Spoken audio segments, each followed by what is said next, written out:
Ayana adalah seorang gadis yang berbadan besar tapi punya keberanian dan harapan. Akhirnya dia ngumpulin kekuatan buat ngungkapin perasaannya ke Hayato, cowok yang udah lama dia kagumin banget. Sejak Hayato nyelamatin dia dari patung Buddha yang jatuh, hatinya diem-diem udah jadi milik cowok itu guys. Dengan tangan yang gemeteran, dia ngasih sekotak coklat buatannya sendiri. Tapi bukannya dapat balasan yang baik, tatapan Hayato malah ngeremehin dia guys. Dan dengan satu kata, si Hayato itu ngancurin dunianya guys. Kata apa sih? Dascoyo. Apa sih Dascoyo? Dascoyo itu adalah sebuah sorakan olahraga sumo. Pas momen itu tuh bener-bener kelihatan banget kalau dia tuh lagi ngebully badannya si Ayana. Ayana tuh bingung mau berekspresi gimana, dia tuh udah malu banget guys. Ayana coba buat tegar dan maksa senyum. Padahal dalam hatinya hancur berkeping-keping. Bahkan dukungan dari teman-temannya atau hiburan nonton video idola favoritnya pun gak bisa ngilangin rasa sakit dia guys. Tapi dari patah hati inilah perjalanan sejatinya baru dimulai. Ini adalah Dascoy Sukahara. Nah, si Ayana ini adalah cewek dari pedesaan yang namanya Yamanashi. Setiap harinya dia kerja di pertanian keluarganya. Dia ngabisin banyak waktu bareng sahabat-sahabatnya, Shihirosha,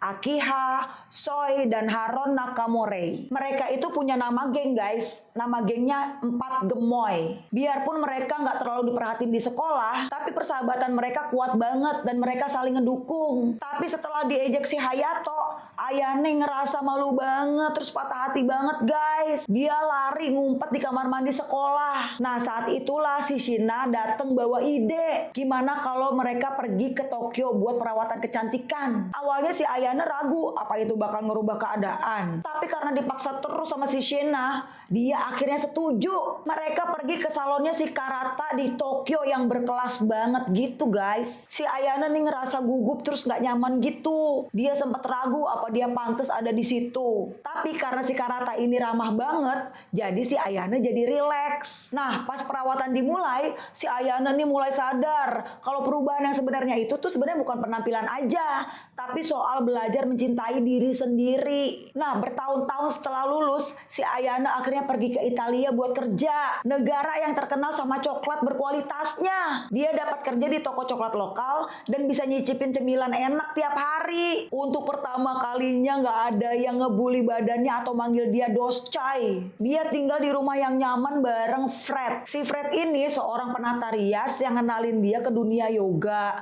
jalan-jalan, dan gaya hidup santai. Pokoknya hari-harinya dia tuh penuh sama hal yang dia suka deh. Coklat lezat, teman baik, dan rasa damai yang belum pernah dia rasain sebelumnya. Tapi pas lagi liburan nih, tiba-tiba si Ayana ngalamin kecelakaan jet ski, terus koma. Beberapa minggu kemudian dia bangun dan dapat kabar kalau harus operasi perut. Operasi itu bikin berat badannya turun drastis guys. Nafsu makannya hilang dan dia ngerasa asing banget sama badannya sendiri. Biarpun dokternya bilang kondisinya makin baik, tapi si Ayana malah ngerasa kehilangan arah nih guys. Dia tuh kayak nggak ngenalin dirinya sendiri gitu loh. Jadi dia malah balik deh ke Jepang. Keluarganya khawatir banget. Gak gampang buat Ayana adaptasi sama badan yang baru. Nah, di bandara nih, 3 temen gengnya ini waktu kecil datang ngejemput dia. Awalnya mereka nggak ngenalin cewek kurus yang jalan ke arah mereka nih. Tapi pas denger si Ayana ngomong, mereka langsung diem. Iya, suaranya masih sama. Ini suara Ayana, tapi fisiknya aja yang udah berubah total. Terus mereka makanlah di kafe bareng-bareng temennya. Si Ayana tuh cuma makan dikit doang guys. Temen-temennya ngeliatin dia terus bingung. Karena Ayana yang dulu mereka kenal itu pasti udah ngabisin makanannya. Tapi si Shina mulai paham seberapa besar perubahan hidup Ayana. Dan mulai ada rasa iri dari dia. Nah, pas balik ke Tokyo nih, si Ayana bingung kan mau nginep di mana. Orang tuanya ngajak ke rumah, tapi pertanian keluarga sekarang yang ngurus saudara laki-lakinya, terus sama istrinya gitu. Dia nggak mau jadi beban, jadi dia ragu mau ke situ apa enggak. Pas si Shina tahu si Ayana lagi bingung, Shina langsung bawa dia ke tempat kerjanya, salon terapi namanya Happy Daikanyama. Di situ Ayana ketemu lagi sama Karata. Karata yang punya salon dulu tuh yang pernah bantu dia. Si Karata kaget banget ngelihat perubahan Ayana. Awalnya dia hampir nggak ngenalin,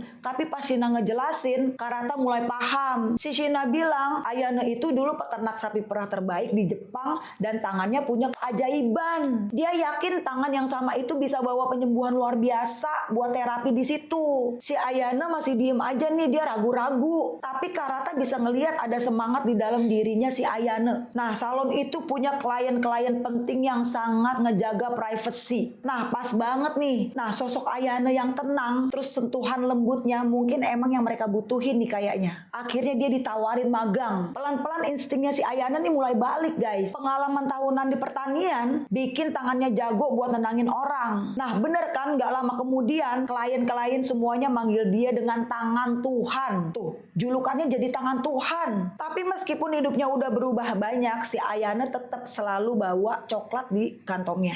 Bukan buat dimakan, tapi cuma buat pengingat asal-usulnya dia. Nah, pas sore hari, si Karata minta Ayana buat ngegantiin dia di sesi private buat klien yang penting banget karena tangannya si Karata ini lagi cedera, jadi dia nggak bisa pegang kliennya itu. Nah, pas ngelihat nama kliennya itu, si Ayana langsung kaget. Klien itu adalah Takumi Minato, idola lamanya, guys. Ini momen yang paling penting banget buat dia. Pertama kalinya Ayana ngasih terapi ke cowok, dan cowok itu adalah idolanya sendiri yang udah dia kagumin bertahun-tahun. Walaupun deg-degan nih, dia tetap maju. Sesinya sukses banget lagi. Dan si Takumi saking terkesannya langsung minta sesi berikutnya nih. Nah, malamnya Ayana balik ke kosan dan ada tamu gak terduga. Siapa dia? Dia itu si Fred. Si Fred yang dari Itali, temennya dia. Dia terbang dari Itali gak ngabarin. Terus dia datang jauh-jauh itu cuma buat nonton konser Takumi Minato. Karena dia ngefans berat sama si Takumi. Terus besoknya Takumi balik lagi buat terapi nih. Nah, pas sudah selesai, si Takumi nih nanya Ayana kapan off-nya. Akhirnya diajakin lah makan malam pas di hari liburnya tuh. Awalnya si Ayana ragu, serius gak sih nih cowok? Tapi pas Takumi maksa dan bilang itu kencan, Ayana mulai panik, guys. Dia belum pernah kencan sebelumnya. Apalagi sama artis besar. Ditambah lagi isi lemarinya tuh cuma kaos-kaos motif sapi doang sama baju-baju tidur. Dia sempat mau batalin aja sih. Tapi si Fred langsung tahu kegalauan Ayana dan turun tangan tuh dia. Si Fred bilang ini bukan soal kelihatan sempurna, tapi soal keberanian buat ngelangkah. Si Fred langsung dandanin si Ayana nih. Terus dipilihin baju, rambutnya ditata, sampai make upnya juga. Hasilnya Ayana kelihatan kayak orang baru. Pas mau pergi dia makasih banget ke si Fred ya kan. Tapi si Ayana gak bilang nih mau ketemu siapa. Terus dia nunggu di tangga umum deket salon. Sesuai janjinya sama si Takumi. Dia nunggu dengan perasaan was-was, deg-degan ya kan.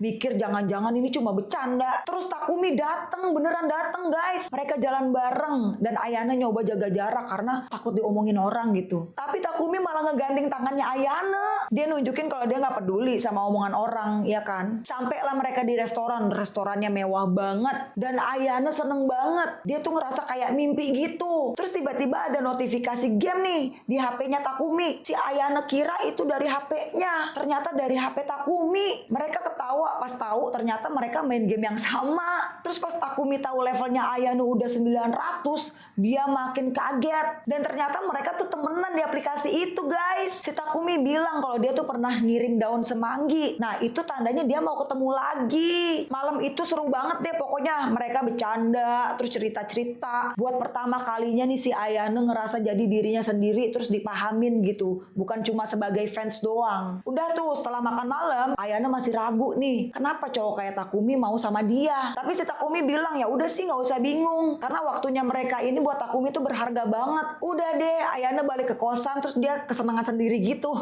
Si Fred cuma ngeliatin dan dia ngerasa kalau ada yang berubah nih. Ayana kelihatan lebih ceria gitu. Terus besok paginya pas mau kerja, HP-nya bunyi dong. Ada notif dari game yang ada Takuminya itu. Nah, ternyata itu tanda si Takumi mau ketemu lagi. Si Ayana pun berangkat kerja dengan semangat, guys. Sementara itu di Happy Daikanyama, si Karata dapat undangan nih. Undangan ulang tahun Tuan Yokohama ke-60. Nah, tapi karena si Karata harus pergi ke Osaka, jadi si Karata nih minta si Ayana tuh buat gantiin dia lagi. Awalnya si Ayana tuh takut banget, tapi si Karata ngeyakinin dia. Akhirnya dia datang ke pesta dengan baju yang elegan. Dan tahu di sana dia ketemu siapa? Di sana dia malah ketemu Hayato Mabuchi yang sekarang jadi aktor terkenal. Tahu kan Hayato yang waktu ngebully dia waktu masih kecil itu di sekolahnya. Nah, di sampingnya Hayato itu ada artis juga, si Ai Fujishiro, yang kayaknya ngenalin Ayana karena berita kedekatannya nih sama Takumi. Nah, si Fujishiro nih kepo nih, guys. Dia nanya-nanya sama Ayana, ada hubungan apa sama si Hayato dulu. Nah si Ayane jawab santai aja kalau mereka tuh ya cuma senior junior sekolah aja gitu. Tapi Fujishiro ngerasa ada yang aneh. Terus si Fujishiro ini ngegodain si Hayato nih ceritanya. Dia bilang kalau Ayane itu dulu tuh fansnya, dan sekarang tuh dia dijulukin Dewi Tangan Ajaib sama si Takumi. Habis itu si Hayato nemuin Ayane diem-diem. Dia bilang dia satu agensi sama Takumi. Terus tiba-tiba Hayato nanya, apa bener Ayane dulu fansnya? Soalnya dia nggak inget pernah ngeliat Ayane di sekolah. Nah Ayane tetap tenang dan bilang wajar aja soalnya mereka kan beda kelas. Terus tiba-tiba si Hayato nyosor dan nyium si Ayane guys. Ayane shock dong. Itu ciuman pertamanya. Nah pas keluar pesta, Ayane ngeliat Takumi lagi ngobrol sama Fujishiro dan dia ngerasa nggak enak hati ya kan. Nah di situ juga ada Nona Aso. Dia malah makin manas-manasin gitu. Dia bilang kalau mereka tuh cocok dan nyuruh Ayane hati-hati sama pesonanya Takumi. Pas mau pulang nih, si Tuan Yokohama nawarin tumpangan ceritanya ke Ayane. Si Ayane akhirnya setuju. Tapi pas di lift, si Tuan Yokohama ini malah nggak sopan dan mau macem-macem. Untungnya nih istrinya si Yokohama, si Nyonya Moko, langsung muncul dan mergokin suaminya. Besoknya si Ayane sedih banget denger gosip Takumi udah punya pacar. Tapi tiba-tiba Hayato datang ke salon gantiin sesi Takumi. Si Hayato bilang kalau dia tuh suka sama Ayane dan mau nyium lagi. Tapi Takumi keburu datang dan ngagetin mereka. Si Hayato ngeles dong. Dia bilang kalau dia tuh disuruh Nyonya Aso. Si Takumi langsung tegas bilang kalau hubungannya sama Fujishiro itu udah kelar, udah putus. Dan dia mau bilang ke si Ayane. Tapi ternyata Hayato sama Fujishiro lagi ngerencanain sesuatu nih buat misahin mereka. Beberapa hari kemudian Takumi ngajak Ayane makan di restoran pertama mereka. Dia minta maaf soal masa lalunya. Tapi Ayane ngerasa dia belum benar-benar kenal siapa Takumi nih guys. Tiba-tiba aja Fujishiro dateng terus manggil Ayane Doscoy Sukahara sambil pamerin foto Ayane pas masih gemuk guys. Si Takumi kaget banget. Ayane nggak nutup-nutupin. Dia cerita gimana susahnya hidup dia dulu sampai pernah ngerasa nggak berharga. Terus abis cerita gitu si Ayane langsung pergi gitu aja. Nah pas si Takumi mau ngejar, mereka malah dikepung sama paparazzi sampai jadi berita heboh. Si Ayane nangis sendirian di kamar guys. Terus besoknya dia malah dilabrak sama fansnya Takumi di jalan. Di salon pun udah banyak banget wartawan yang nungguin. Nah pas nonton berita, si Fujishiro bohong bilang kalau cewek di foto itu bukan Ayane tapi pacarnya Hayato. Nah kebenaran akhirnya kebongkar dong kalau skandal itu ulah Tuan Yokohama. Jadi si Hayato itu nemuin Ayane dan nyaranin Ayane pura-pura jadi pacarnya buat ngelindungin reputasinya si Takumi. Tapi ternyata si Hayato ini pengen si Ayane beneran jadi pacarnya lagi dan ngajak balik ke Yamanashi. Nah di hotel nih kelakuan Hayato makin parah. Terus bikin si Ayane marah banget. Hayato ngaku kalau dia tahu masa lalu Ayane dari Fujishiro. Dia juga bilang kalau sebutan Doscoy itu emang dulu cuma ejekan doang. Si Ayane akhirnya marah banget dong. Dia bilang kalau dulu tuh dia tulus banget tapi malah dipermaluin, dibully. Terus si Hayato malah makin jahat. Dia bilang kalau dia nggak mungkin lah tertarik sama cewek kayak Ayane yang dulu. Dia juga ngaku tuh kalau dia pengen misahin Ayane sama Takumi. Nah saking marahnya si Ayane langsung nampar Hayato dan bilang dia bukan barang yang bisa dimenangin. Terus Ayane langsung pergi ninggalin dia. Nah pas pulang nih ada kejadian yang mirip banget sama kejadian yang dulu. Tiba-tiba patung Buddha jatuh dari truk dan hampir ngenain si Ayane. Tapi kali ini Takumi ada di situ buat nyelamatin dan meluk dia. Si Takumi bilang kalau dia tuh nggak peduli sama masa lalunya Ayane. Terus reporter datang lagi dong. Tapi untungnya temen-temennya Ayane datang bawa mobil buat nyelamatin mereka. Mereka langsung deh pergi tuh ke pertanian Sukahara. Di sana tuh suasananya tenang dan si Ayane tuh ngerasa nyaman lagi bareng orang-orang yang dia sayang. Nah terus di TV nih ada berita si Fujishiro minta maaf dan ngejelasin kalau dia tuh cuma temennya Takumi. Terus si Takumi akhirnya pamit dari peternakan. Nah beberapa hari kemudian mereka ketemu lagi nih di restoran favorit mereka, Ayane sama Takumi. Si Ayane jujur kalau dia tuh kagum banget sama keberanian Fujishiro. Tapi dia ngerasa dirinya tuh belum sekuat itu gitu loh. Dia mau fokus dulu buat nguatin dirinya lagi sebelum dia benar-benar nyatain perasaannya ke Takumi. Nah si Ayane janji kalau dia udah siap dia bakal nyari Takumi. Terus si Takumi senyum dong dan dia bilang dia bakal nunggu. Tapi dia minta jangan lama-lama ya.